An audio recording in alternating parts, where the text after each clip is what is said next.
Hello there everyone, welcome back to our channel. In today's video, you are going to see how to change Outlook password on your phone. So let me show you the steps you can follow.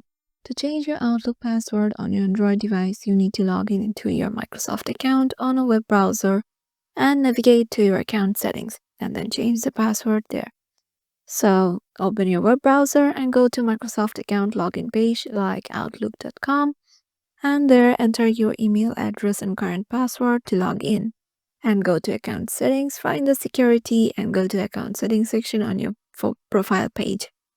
Select the option to change your password, enter your current password and set a new one. There are some important things you need to remember. The first one is the Outlook mobile app on Android does not have a direct option to change your password within the app.